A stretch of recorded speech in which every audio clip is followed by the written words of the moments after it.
Ambassador Krell stood in front of the huge communications array, and his three eyes blinked quickly one after the other. There was something wrong. Very wrong. The Earth was completely quiet. For the first time in more than 200 years of contact with other galaxies, there was no communication from Earth. No signals. No signals. Not even the constant noise that people seem to make just by being there. Vex, the station's communications officer, checked his tools for the 5th time in 10 minutes. His clawed fingers moved quickly over the control panel, and his face got more worried with each passing second. "This doesn't make any sense," Vex said in a voice that was tight with confusion. "People never stop talking. Always. They sent everything into space. Their music, their news shows, their sports events, and their entertainment shows. They even send their social arguments to the whole galaxy to hear." Krell's tentacles, which usually hung down at his sides, started to curl and uncurl nervously. He had been working with people for more than 30 years. He knew how they acted. This silence was very strange. Krell said, "Send another hail to their nearest colony," trying to keep his voice steady. "First try Mars and then the lunar bases." Vex worked the controls and sent out standard greeting messages on all the frequencies that people usually used. They waited. 10 seconds went by. 20. 30. "Nothing," Vex said in a voice that was barely above a whisper.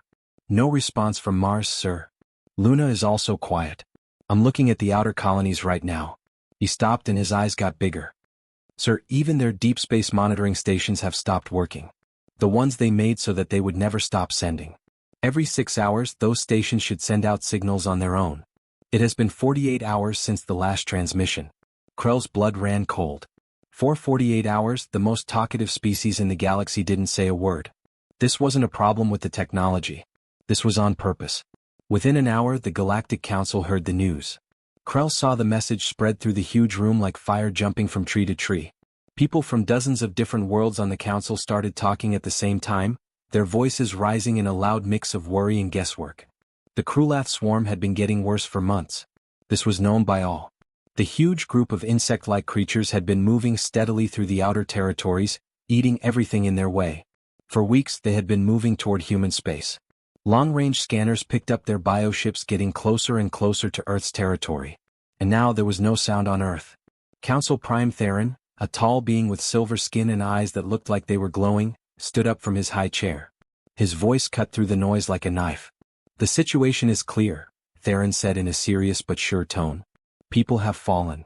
The Krulath swarm has finally eaten them all. It was only a matter of time. Even though they were brave and had guns, they were still just one species up against an unstoppable force." A lot of people in the room nodded in agreement. Some people looked relieved. Galactic politics have always been hard for people to deal with. They were loud, rude, and didn't follow many of the rules that were already in place.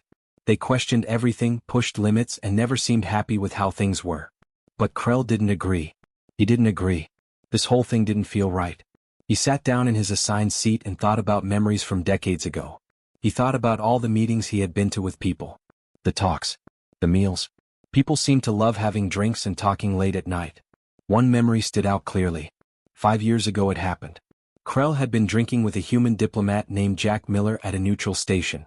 They had been talking about a trade dispute, but the conversation had turned to more personal things. Jack had been drinking something he called whiskey, and he was more relaxed than usual. "You know what scares me about my own people?" Jack said, swirling the brown liquid in his glass. "It's not when we fight, yell, and make noise. That's when we feel at ease. That's when we feel good. You want to know when you should really be worried about people?" Krell had asked when. Jack had looked him straight in the eye and his face was very serious. "When we stop talking. When we stop talking, arguing, and sharing every little thought we have. That's when we stop talking. That's when we've made up our minds and are ready to do something. There are a lot of examples in my history books. When people stop talking, it means we're doing something instead of talking. And in the past that's when things got really bad." Krell thought Jack was making things up at the time. People loved to tell dramatic stories about their own lives. But now, as Theron sat in the council chamber and said that humanity had lost, those words came back to me with terrible clarity. Krell looked at the other members of the council. Now that humans weren't in the way, they were already talking about what to do about the Krulath swarm. Some people were talking about making their own defenses stronger. Others were suggesting appeasement by giving the swarm tribute worlds to fill their stomachs. No one seemed to think about the other option. What if the humans had won? What if they had decided not to say anything? A chill ran down Krell's spine as his tentacles curled tightly around his body. He thought about how humans fight and how they think about war. They talked and talked and talked until they stopped. They were most focused when they stopped talking and went completely dark and quiet. The most dangerous for them. The most deadly. The Krulath swarm had been moving toward Earth for weeks. The people had been sending regular updates, sharing information, and working with the Council's forces. They had been talking to each other all the time and in great detail. And then, 2 days ago, everything came to a stop. Not slowly. Not with a last call for help or a desperate plea for help. Just quiet. Krell got up from his seat, but the debates going on around him made it hard for him to be heard.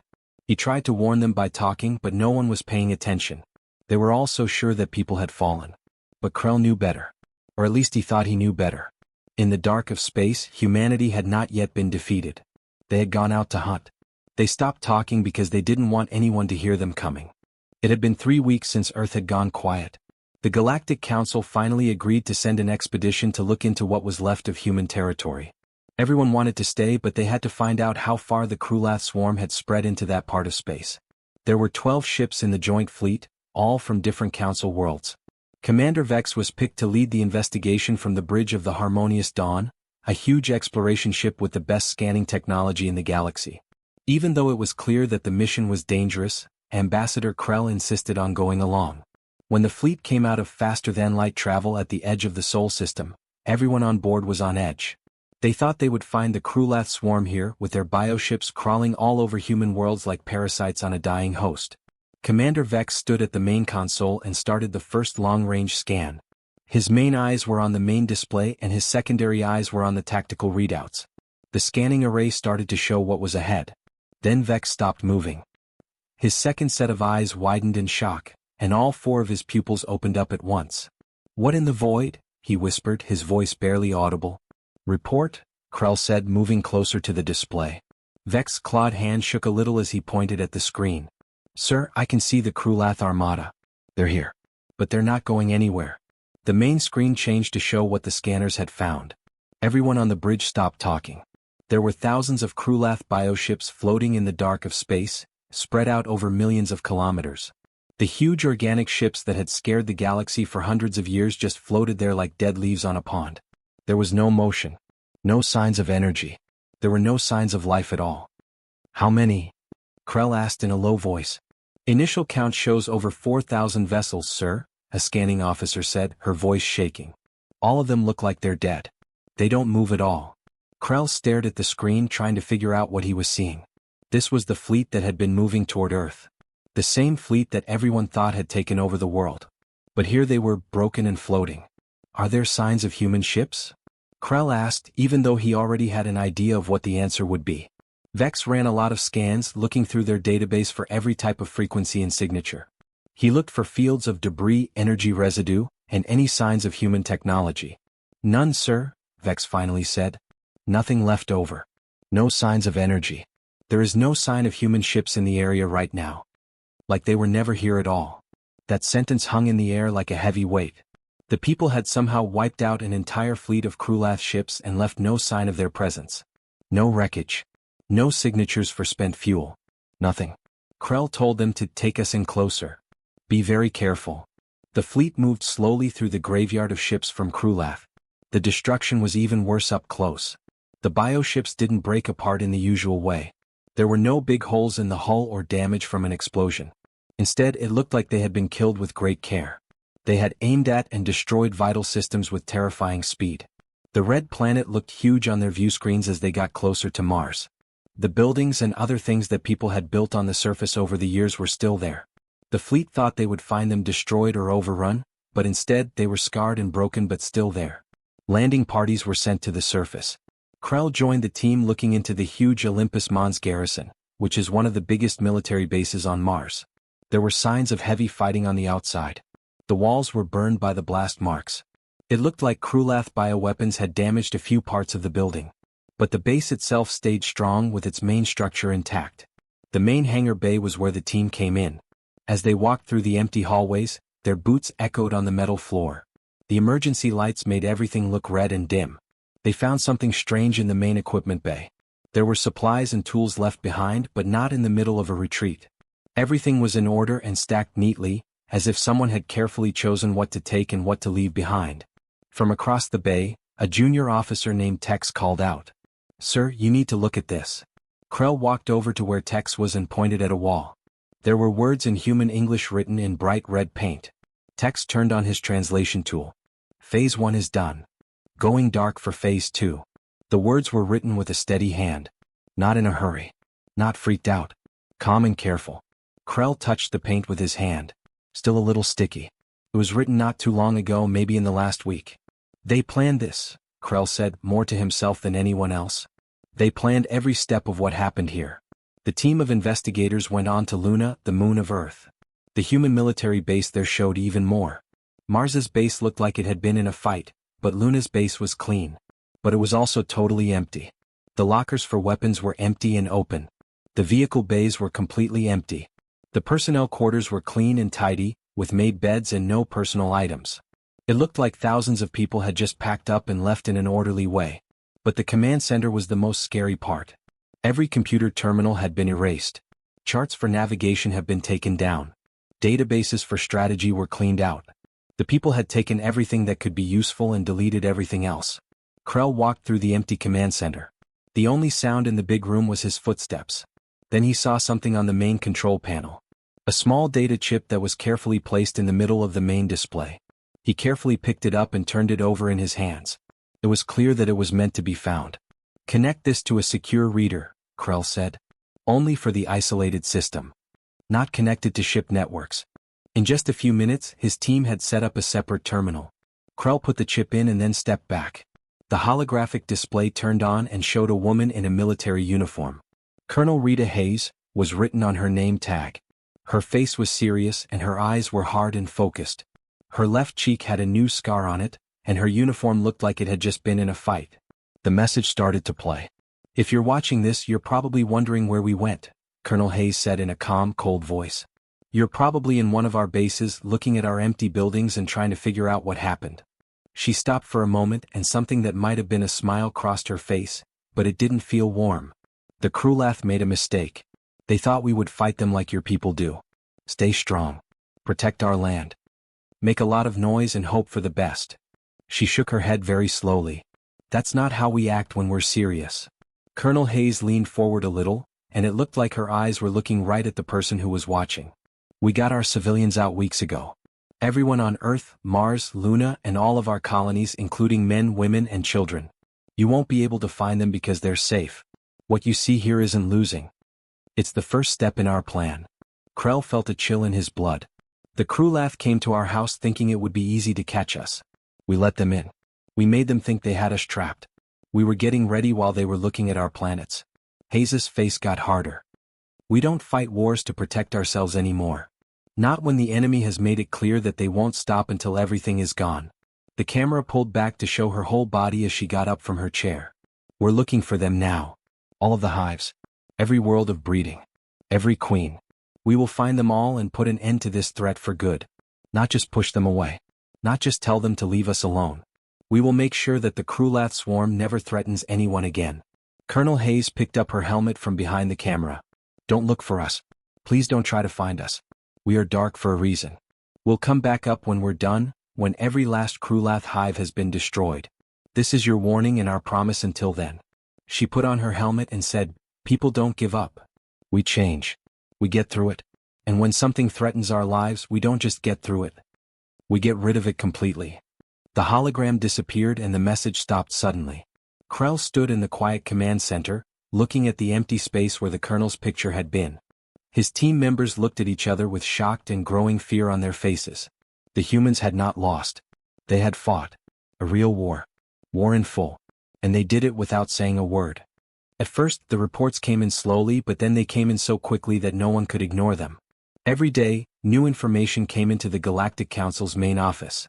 Krulath hive worlds that had been doing well just a few days before were suddenly going dark. It was like someone had turned off the signals. Supply convoys that had been moving goods between hive clusters would completely disappear, leaving no evidence behind. There would be no distress calls from entire fleets of swarms, some of which had hundreds of bioships. The council had set up a special room just to keep an eye on all the events.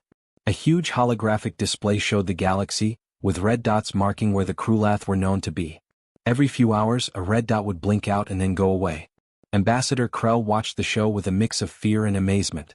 He had asked for an emergency meeting of the whole council, and now he was standing in front of representatives from many different worlds. "Honored council members," Krell said, his voice steady even though he was very upset. "The proof is clear. It's easy to see the pattern. The humans are carrying out a planned campaign to kill all the Krulath swarm." Council head Theron shook his head in a way that said no, and his silver skin shone in the room's light. "Not possible. Our detection networks are the best in the galaxy. We would have seen them move their fleet. We would have stopped them from talking to each other. We would have seen something," Krell said firmly, "not if they don't want to be found. The people have gone completely dark. No messages. No rules to follow. Total communication silence is what they're doing."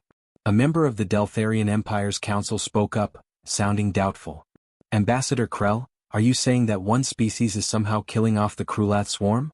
The same swarm that has wiped out 17 different civilizations in the last 300 years? The same threat that our combined military forces have barely been able to stop?" A deep voice came from the back of the room before Krell could answer. The Vraxian Admiral General Thax slowly got up from his chair. His 4 huge arms spread out wide, drawing attention. He had fought in many battles and just being there meant a lot. General Thax said, "I think Ambassador Krell is right," and his voice sounded like rocks grinding. "And I know what I'm talking about." The room was quiet. People said that General Thax was one of the smartest military leaders in the galaxy. People paid attention when he talked about war.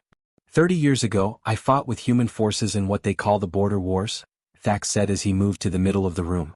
"I worked directly with a number of human commanders. Danny Bradley, a ship captain, was one of them and became something like a friend." Thax stopped for a moment, his eyes far away as he thought about the past. Captain Bradley always had a smile on his face. Always telling jokes. His crew was just like that. During briefings they would make jokes. They would play music while they fought. They were loud, messy, and looked like they were going to get hurt. Thax's face got serious. "But Captain Bradley told me something that has stuck with me.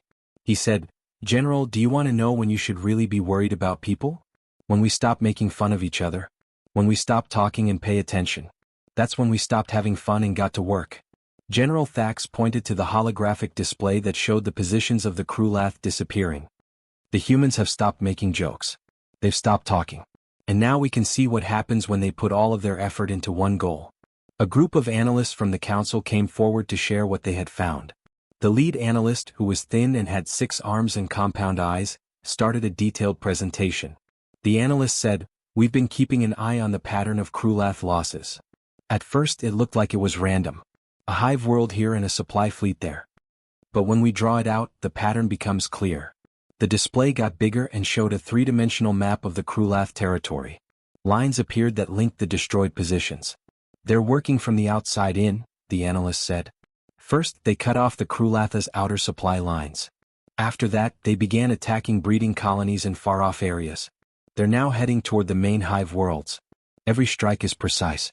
Exact. No effort is wasted." An analyst took over. "In just 6 weeks, we figured out that the Krulath swarm has lost about 40% of its total population. We've never seen that kind of destruction before. Not in any war that has been recorded in galactic history." The room was filled with shocked whispers. In 6 weeks, 40%. For hundreds of years, the Krulath had been an unstoppable force. Now, they were being systematically erased from existence.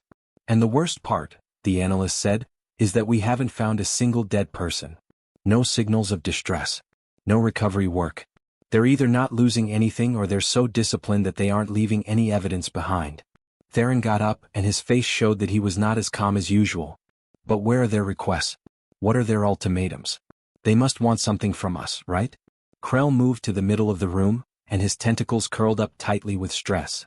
Krell said quietly, but his voice carried through the whole room, "That's what you don't understand.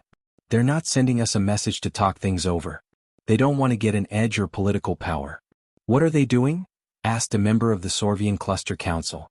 Krell said, "They're sending us a message. But not to the swarm. For us. To every one of us in this room." "What message?" Theron asked, but his voice made it sound like he was already afraid of the answer. Krell's eyes were hard as he looked right at Theron. That we should have let them deal with this threat from the start. That our careful approach, our never-ending arguments, and our political concerns were all just making the Krulath stronger. The people are showing us what a real answer looks like. The room went quiet, which was uncomfortable. General Thack said, "They're not just fighting the swarm. They're showing what they can do. They're showing the whole galaxy what happens when you push people too far. And they are doing it without asking us for permission or help." 3 days after that council meeting, a remote surveillance post in the Outer Rim picked up something on their long-range scanners. There was only 45 seconds of grainy video, but it was the first real proof of human activity. The tape showed a huge Krulath breeding station, which is where the swarm raised their young. The station was the size of a small moon and had thousands of rooms where Krulath larvae lived. Then numbers showed up. Human strike teams moving through the halls with terrifying speed. They wore black armor that looked like it absorbed light, making them look like shadows that moved. There were no movements that weren't needed. No second thoughts. They moved like a machine, with each person knowing exactly what to do. For a brief moment, the team leader was clearly visible. There was a name patch on his armor that said, Lieutenant Greg Watson. He made a simple hand signal with 2 fingers, just a quick motion. After 30 seconds, there were a series of huge explosions all over the breeding station. The inside fell apart, the outside cracked, and the whole building started to break apart. Afterward, there were no signs of the human teams. They had completely disappeared, probably because they were taken out before the explosions. The surveillance outpost sent the video to the council right away. Analysts watched it hundreds of times, looking at every little thing. "They're not just destroying military targets," one analyst said. "They're taking away the swarm's ability to make more of itself. They don't want to beat them. They're trying to kill them all." Krell watched the video again in the council chamber. Members of the council around him sat in shock. This was a war to the end. This was killing. And the people were doing it with cold, planned accuracy. No alerts. No chances to give up. No talks. Just a methodical, full removal. The destruction itself wasn't the scariest part. It was the quiet. The people weren't bragging about how they won. They weren't asking for anything. They didn't even know that the galaxy was watching. They were doing what they were supposed to do. Nothing else mattered. Krell looked at the map of the Krulath territory, which was slowly getting smaller, and realized something that made him shiver. For hundreds of years, the galaxy was afraid of the Krulath swarm. They might have been afraid of the wrong kind of animal all along. It had been 6 months since the Earth had been quiet. For 6 months, I watched the Krulath territory get smaller every day. 6 months of fear and doubt spreading among the Galactic Council. Then all of a sudden, every screen on every council world lit up at the same time. It didn't matter if you were watching the news, checking your personal messages, or looking at a public information display. There was the same thing on every screen, from the tiniest handheld device to the huge screens in government buildings. Ascending. From people. Ambassador Krell was in his room when his communication panel turned on by itself. He jumped back in surprise when the screen showed him a picture he hadn't seen in 6 months. A face of a person. Billions of beings across the galaxy stopped what they were doing and looked. A human woman was sitting in a command chair during the transmission. Her dark blue military uniform had silver insignia on the shoulders. Her face was old and scarred, and she had a new cut that went from her left temple to her jaw. Her eyes were hard and cold like ice chips. They didn't have any warmth, humor, or friendliness like people usually do. It was easy to see her nameplate, Admiral Jennifer Cole. The Admiral didn't waste time saying hello or making small talk. She just started talking, her voice flat and emotionless. "The Krulath swarm is no more," she said, as if she were talking about the weather. "The last known Krulath hive was destroyed at 6 a.m. Galactic Standard Time. They are no longer alive." The words hung in the air like a bomb that was about to go off. Gone. A species that had scared the galaxy for 300 years was gone. Admiral Cole went on, her face never changing. "We stopped talking because war isn't a show. News broadcasts are not for fun. Your political councils shouldn't talk about it. War is killing. It's the total destruction of a threat. And that's not something we wanted to tell everyone about." A planet was behind the Admiral and you could see it through a viewport. But there was something wrong with it. The surface shone red and orange, and big cracks spread across it like a broken egg. Parts of the planet were breaking off and floating into space as the whole world fell apart. Admiral Cole said, "You wanted us to be more like you," and for the first time, there was a sharpness to her voice. Careful. Measured. Polite. You wanted us to spend hours in council meetings arguing about what to do while the Krulath destroyed world after world. You wanted us to make groups, write reports and vote on everything we did. She leaned back in her chair and stared at the camera. So we showed you what happens when people stop talking and start working. When we stop arguing and start doing. This is what focused human effort looks like when we don't waste time trying to get everyone to agree with what we're doing. The camera angle changed a little, revealing more of the command center around her. Other people were working at different stations and they all had the same hard, focused look on their faces. These people weren't the happy, joking ones that the galaxy had known. These were warriors who had done terrible but necessary work for 6 months. Admiral Cole said, "We found their queens," and then she counted on her fingers. All 47 of them are hiding in bunkers deep beneath their core worlds. We found all 312 of their breeding colonies. They were spread out over 70 star systems. We found their backup hives, their fleet reserves, their supply depots, and their emergency evacuation sites. We found all of it. She stopped for a moment to let that sink in. And we got rid of all of it. Totally. For good. There are no people left alive. There are no remains. There will be no return. There is no longer a place in this galaxy where the Krulath swarm can be found.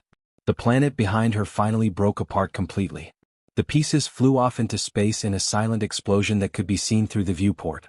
Admiral Cole got up from her chair and moved closer to the camera. The screen was full of her scarred face. Earth is going back to normal operations now. Our networks for communication are coming back online. We'll go back to normal trade talks. We'll take part in your programs for cultural exchange. We will send our diplomats back to your council meetings, and yes, they will be just as annoying and talkative as they always were.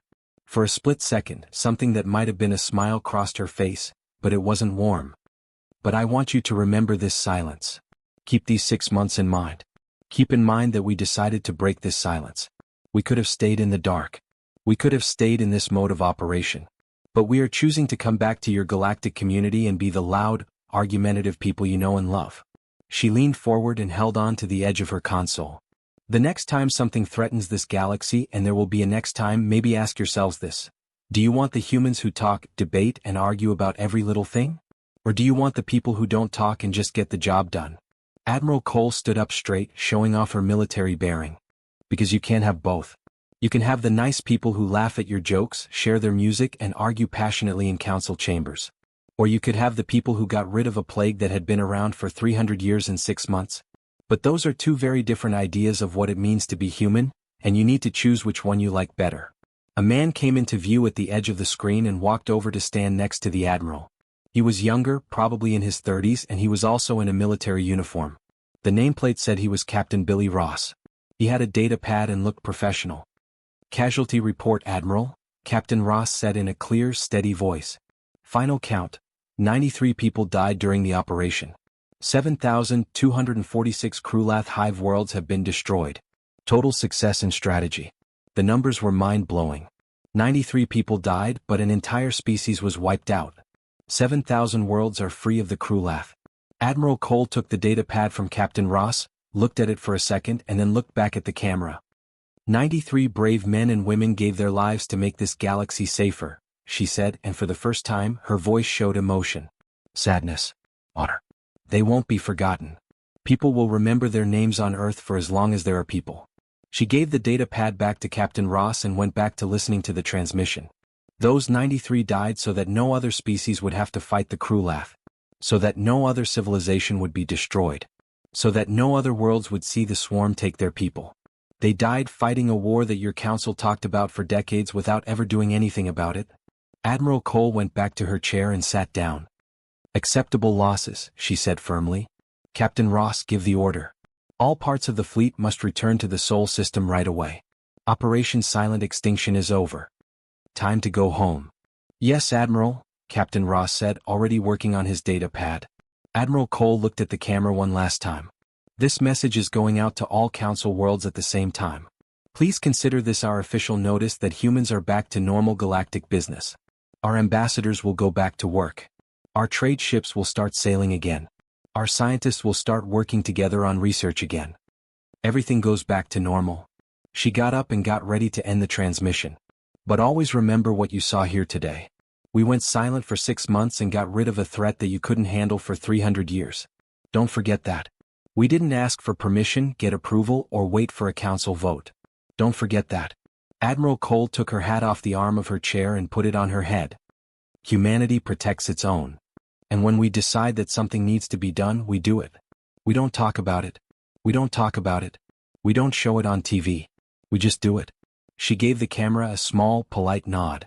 Admiral Jennifer Cole, United Earth Space Command, signing off. We'll see you at the next meeting of the Council.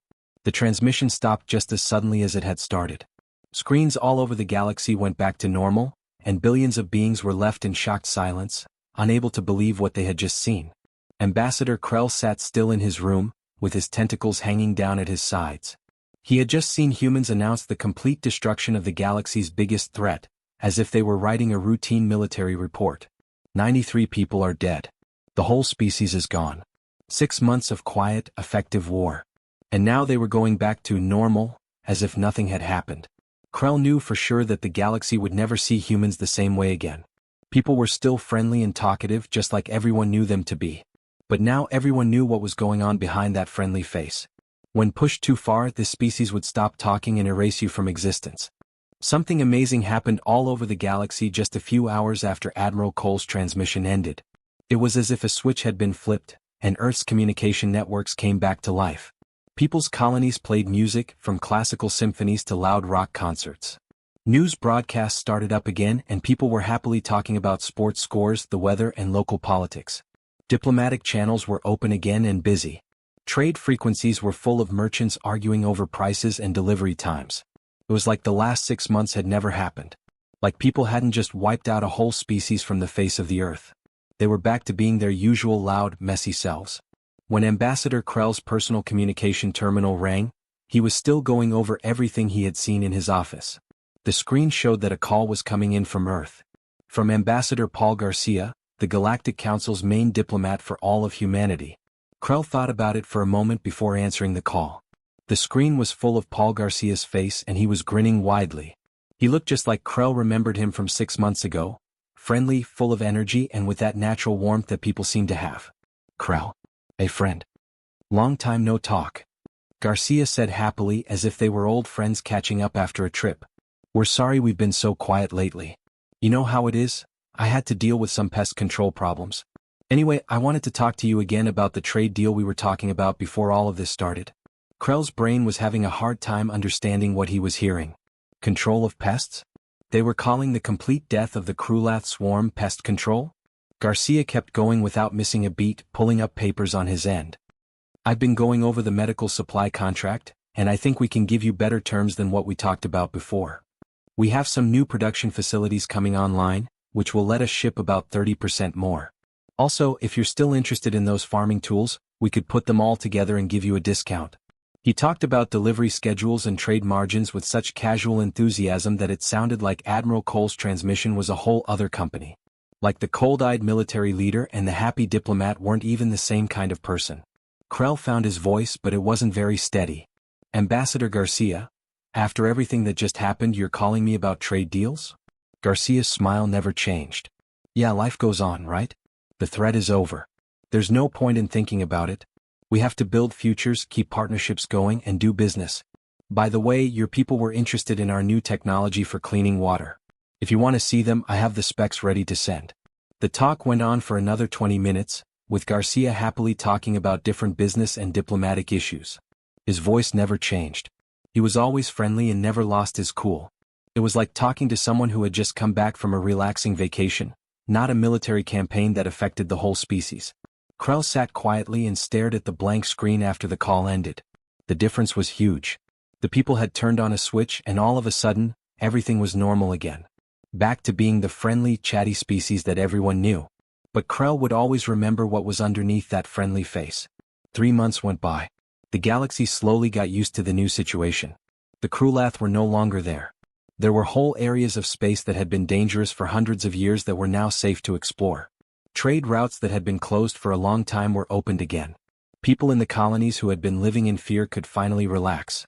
Human diplomats went back to the Galactic Council and took part in sessions with the same enthusiasm and argumentative energy as always. People filled the markets again, bargaining, laughing, and making deals. Scientists from other species and humans started working together again, sharing ideas and discoveries. Everything looked normal.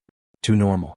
Then the sensors picked up something that scared every species in the galaxy so much that they all froze. There was a breach in the dimensions in the outer rim. It was huge, several kilometers wide, and it stayed that way. Things were getting worse.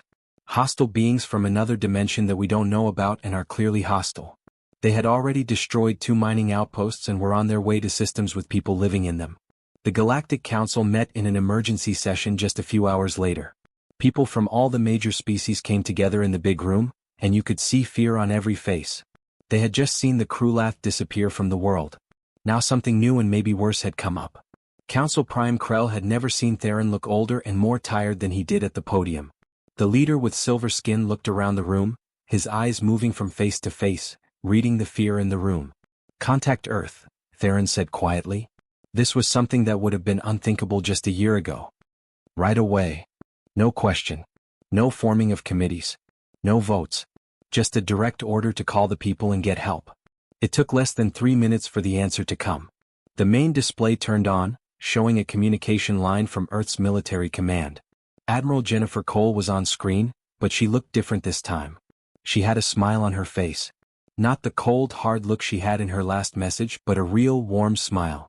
Captain Billy Ross and another officer, a woman whose nameplate said Commander Helen Grant, stood next to her.